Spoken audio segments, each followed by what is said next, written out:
অবশ্যই সাইফ আমাদের প্রায়োরিটি লিস্টে অনেক উপরে থাকবে। তো আমাদের এইবার টার্গেট থাকবে হাইপের সাথে সাথে যেন পারফরমেন্সটা ম্যাচ করে। না, এটা তো আমাদের টিমের জন্য একটা অ্যাডভান্টেজ যে জনপ্রিয় একজন প্লেয়ার আছে আমাদের টিমে।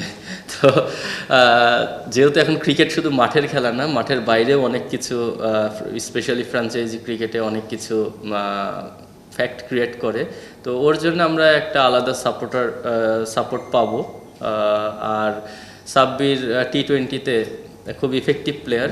আমরা চেষ্টা করব যে ওর বেস্টটা আমরা যেন নিতে পারি, টিম ওর বেস্ট পারফরমেন্সটা যেন ওর থেকে বের করতে পারে, এবং অ্যাট দ্য সেম টাইম আমি বিশ্বাস করি যে ও খুব ভালো টাচে আছে, ও ভালো করবে। যেটা বললেন, ঢাকার একটা হাইপ থাকে, কিন্তু লাস্ট কয়েক বছরে আমরা হাইপের সঙ্গে পারফরমেন্সটা ম্যাচ করছে না। তো আমাদের এইবার টার্গেট থাকবে হাইপের সাথে সাথে যেন পারফরমেন্সটা ম্যাচ করে। ফ্রি লাইসেন্স বলতে কি বোঝাচ্ছেন? না, ন্যাশনাল টিমে যেটা আমরা দেখেছি সাইফকে কিন্তু বিভিন্ন জায়গায় ইউজ করা হয়, বাট আমাদের ওই রকম কোনো প্ল্যান নাই। ও আমাদের কি প্লেয়ার, তো আমরা চেষ্টা করব ওর কাছ থেকে আমরা বেস্ট আউটপুটটা নেওয়ার জন্যে। অবশ্যই সাইফ আমাদের প্রায়োরিটি লিস্টে অনেক উপরে থাকবে, যেন ও ওর বেস্টটা দিতে পারে। ও যেখানে কমফোর্টেবল, আমি অলরেডি কথা বলেছি ওর সঙ্গে, আমরা ওই অনুযায়ী ওকে ইউজ করব।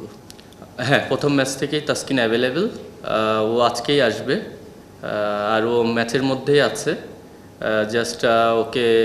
ও জাস্ট একদিন ফ্যামিলি টাইম নিয়েছে, ফ্যামিলি টাইম নিয়ে ও ফ্রেশ হয়ে কালকে থেকেই আমরা একদম ফার্স্ট ম্যাচ থেকেই ওকে অ্যাভেলেবেল পাবো। গতবারও তো নাম্বার 1 জার্সি হয়েছিল ঢাকারটা, এবারও ওটাই ফলো করেছে, মোটামুটি সিমিলার টাইপের। সোফার আমাদের যে প্র্যাকটিস কিট, যা ম্যাচ জার্সি, এগুলো সবাই খুব লাইক করেছে। ঠিক বলতে পারবো না, কালকে রাতে পেয়েছি, আজকে পড়তে বলেছে তাই পড়েছি। আমি জানি না আসলে এটার রহস্যটা কি। অ্যালেক্স হেলস, আমি যতটুকু জানি ফার্স্ট ম্যাচ পরেই ওর টিমের সঙ্গে জয়েন করার কথা। তো হোপফুলি ও অ্যাজ আর্লি অ্যাজ পসিবল চলে আসবে। আমাদের একদম ফার্স্ট ডে থেকেই আমাদের একদম প্রপার সেট আপ চলে আসছে। প্লেয়ারদের জন্য যা যা দরকার প্র্যাকটিসের জন্য সব কিছুই অ্যাভেলেবেল ছিল। আর প্রিপারেশনের জন্য প্লেয়ারদের যে ফ্যাসিলিটিস দরকার, আমি বিশ্বাস করি যে সবাই সবার ফ্যাসিলিটিসটাও পেয়েছে এবং সবাই সবার প্রিপারেশনটাও নিতে পেরেছে। এটা আমাদের একটু অ্যাডভান্টেজ থাকবে আগে থেকে একটু দেখে নেয়ার। রাজশাহী ভেরি গুড সাইড, তো আজকে ফার্স্ট ম্যাচ আছে রাজশাহীর। আমরা অবশ্যই সবাই চেষ্টা করব ওদেরকে দেখার এবং ওদেরকে নিয়ে সেই অনুযায়ী প্ল্যান করব, এবং আমাদের স্ট্র্যাটেজি ওইভাবেই সাজানো হবে। বড় নাম বলতে আসলে কি বোঝায় সেটা আমি জানি না। আমি পার্সোনালি তো বুঝি যে আমার টিমে যেইটা প্রয়োজন সেটা অ্যাভেলেবেল আছে কি না। তো আমি মনে করি আমাদের টিমের যেই পার্ট দরকার ছিল সেই পার্টে বেস্ট পসিবল প্লেয়ারগুলোই আনা হয়েছে। আর দেশি যেটা বললেন, আমাদের অনেক ভেরিয়েশন।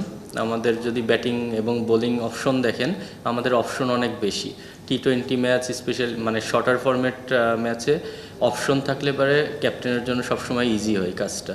তো আমি বিশ্বাস করি আমাদের সবাই ম্যাচিউরড প্লেয়ার এবং অনেক ম্যাচ খেলার অভিজ্ঞতা আছে, সবাই টিম প্লেয়ার। আমি মনে করি এটা আমাদের সবচেয়ে বড় অ্যাডভান্টেজ, যে আমাদের যে প্লেয়ারগুলো আছে সবাই টিমের জন্যে তার সর্বোচ্চটা দেওয়ার চেষ্টা করে। তো আমি মনে করি এটাই আমাদের এই টুর্নামেন্টে বড় কাজে দিবে।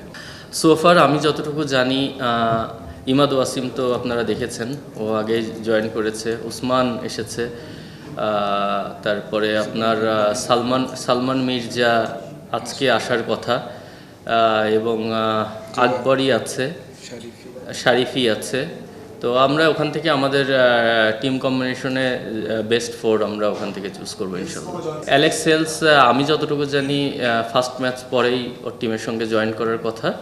তো হোপফুলি ও অ্যাজ আর্লি অ্যাজ পসিবল চলে আসবে। খুব ভালো টাচে আছে, 3-4 এই পজিশনগুলো থেকে সাব্বির রহমানকে দেখার একটা পসিবিলিটি আছে নাকি নিচের দিকেই? এটা তো ভাইয়া টিম স্ট্র্যাটেজি, আমি এখন আপনাকে বলতে পারবো না। যেটা বললেন, ঢাকার একটা হাইপ থাকে, কিন্তু লাস্ট কয়েক বছরে আমরা হাইপের সঙ্গে পারফরমেন্সটা ম্যাচ করছে না। তো আমাদের এইবার টার্গেট থাকবে হাইপের সাথে সাথে যেন পারফরমেন্সটা ম্যাচ করে।